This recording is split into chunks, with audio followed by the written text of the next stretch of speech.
Assalamualaikum warahmatullahi wabarakatuh. Hai semuanya, perkenalkan kami dari kelompok 1 dengan 2 anggota, saya Cindy Novitasari dan teman saya Bunga Anissa Zahra. Untuk kesempatan kali ini kami ingin mempresentasikan hasil karya ilmiah kami dengan judul Bahasa Indonesia, bahasa diminati dan dipelajari oleh bangsa-bangsa di dunia. Nah, terkait dengan karya ilmiah kami kali ini adalah tugas besar kedua dari mata kuliah Bahasa Indonesia. Nah, sekarang kita mulai aja yuk teman untuk mempresentasikan karya ilmiah tersebut. Kita simak yuk. Yang pertama, kita mulai dari latar belakang dulu ya teman-teman. Nah, Indonesia adalah negara kepulauan yang memiliki sekitar kurang lebih 7.504 pulau, baik kecil ataupun besar. Indonesia juga merupakan negara yang memiliki daya tarik tersendiri untuk dikunjungi. Tak heran, banyak sekali orang-orang asing yang mengunjungi negara Indonesia hanya untuk sekedar untuk berwisata, untuk belajar, bahkan untuk bekerja. Nah, bahasa Indonesia mengalami perkembangan yang sangat pesat, tidak hanya di Indonesia, juga di luar negeri. Terbukti banyak warga asing yang berminat mempelajari bahasa Indonesia atau yang kita kenal dengan sebutan BIPA. Apa sih BIPA? BIPA adalah bahasa Indonesia bagi penutur bahasa asing.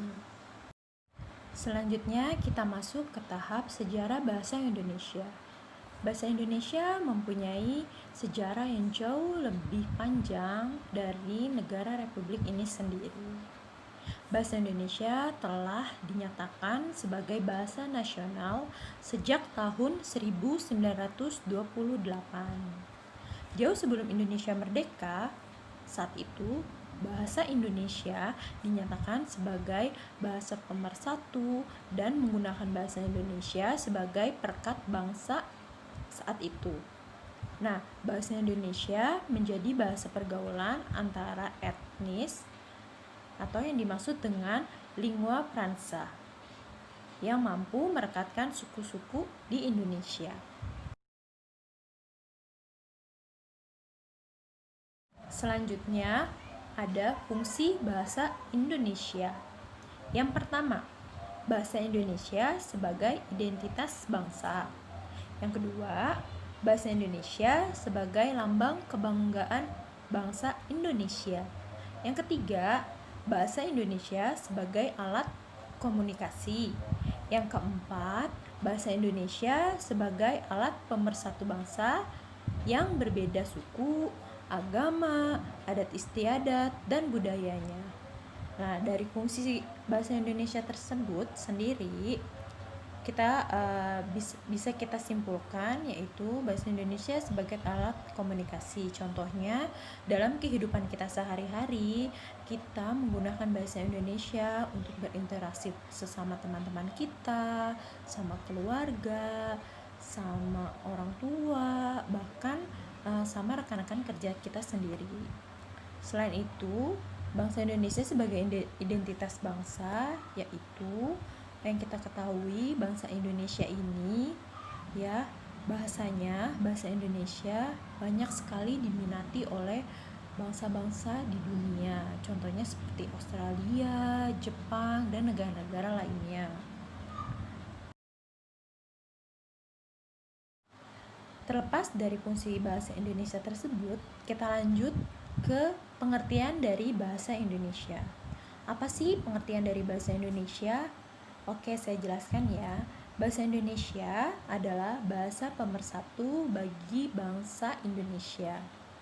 Bahasa Indonesia telah diresmikan penggunaannya sejak kemerdekaan Indonesia. Bahkan sebelum itu, kedudukan bahasa Indonesia telah menjadi bahasa nasional dan dituangkan dalam Sumpah Pemuda pada tanggal 28 Oktober 1928. Bahasa Indonesia hingga saat ini telah mengalami perkembangan yang sangat pesat. Seiring kemajuan yang dicapai oleh bangsa Indonesia di era global saat ini, peran Indonesia dalam pergaulan antar bangsa juga telah menempatkan bahasa Indonesia sebagai salah satu bahasa yang dipandang penting bagi dunia. Untuk mendukung usaha peningkatan fungsi bahasa Indonesia menjadi bahasa internasional yang sekarang sedang digalang oleh Kementerian Pendidikan dan Kebudayaan atau Kemendikbud melalui program BIPA atau Bahasa Indonesia bagi Penutur Asing. Saat ini ada beberapa perguruan tinggi di Jepang yang membuka jurusan Bahasa Indonesia, antara lain Universitas Kajian Asing Tokyo, Universitas Tenri, Universitas Kajian Asing Osaka, Universitas Sango Kyoto, dan Universitas Setsunan. Sementara yang mengajarkan bahasa Indonesia sebagai mata kuliah pilihan ada lebih dari 20 perguruan tinggi di Jepang. Selain itu, Vietnam juga merupakan negara yang menghargai bahasa Indonesia. Di Vietnam, posisi bahasa Indonesia sejajar dengan bahasa Inggris, Perancis, dan juga Jepang sebagai bahasa resmi yang diprioritaskan. Bahkan sejak akhir 2007, pemerintah daerah setelah bahasa Vietnam menempatkan Vietnam sebagai negara kedua setelah Indonesia yang menggunakan bahasa Indonesia sebagai bahasa resmi. Kesimpulan, perkembangan bahasa Indonesia untuk menjadi bahasa internasional mempunyai banyak kendala-kendala seperti ilmu pengetahuan dan ilmu teknologi yang masih dikuasai bangsa lain, dan juga kekuasaan ekonomi yang berada di tangan bangsa lain.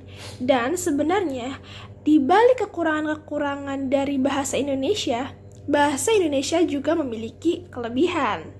Untuk menjadi bahasa internasional seperti bahasa Indonesia mudah untuk dipelajari, dan banyak juga negara-negara yang mempelajari bahasa Indonesia di negaranya. Upaya untuk mengembangkan bahasa Indonesia adalah dengan pembakuan bahasa Indonesia dan pengembangan istilah perlu dilakukan. Di samping itu, sikap berbahasa Indonesia, masyarakat ketahanan bahasa. Di samping itu, ketahanan ekonomi, perkembangan iptek perlu ditingkatkan. Semua faktor itulah yang mengangkat bahasa Indonesia sebagai bahasa internasional dan peradaban dunia. Untuk sarannya, untuk bisa mengembangkan bahasa Indonesia, kita sebagai pemuda Indonesia harus bangga terhadap bahasa kita sendiri. Kita boleh belajar bahasa asing, namun kita tetap tidak boleh melupakan bahasa Indonesia atau bahasa kita sendiri.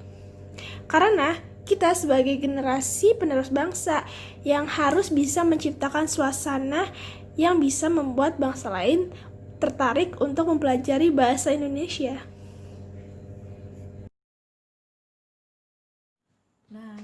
Itu dia presentasi dari kami untuk karya ilmiah kami dari kelompok 1, dan bagian terakhir adalah daftar pustaka, yang dimana karya ilmiah ini kita ambil dari 2 referensi. Yang pertama yaitu dari artikel Good News from Indonesia, dan yang kedua dari buku ini, Bahasa Indonesia untuk Perguruan Tinggi Mata Kuliah Wajib Universitas, yang dimana buku ini adalah karya dari yang pertama adalah Dr. Andes Risa Tata MM, yang kedua adalah Dadiwara Suharjono MPD, yang ketiga adalah Muhammad Rizky Sadikin BBA MBA. Dan buku ini penerbitnya adalah Mitra Wacana Media yang bekerja sama oleh Universitas Mercu Buana. Nah, sekian presentasi dari kelompok 1. Apabila ada kesalahan dari ucapan, perkataan, dan penulisan karya ilmiah tersebut, harap dimaklumi agar kedepannya kami dari kelompok 1 bisa menulis atau mengarang karya ilmiah yang lebih baik lagi. Untuk itu, sekian dan terima kasih. Wassalamualaikum warahmatullahi wabarakatuh.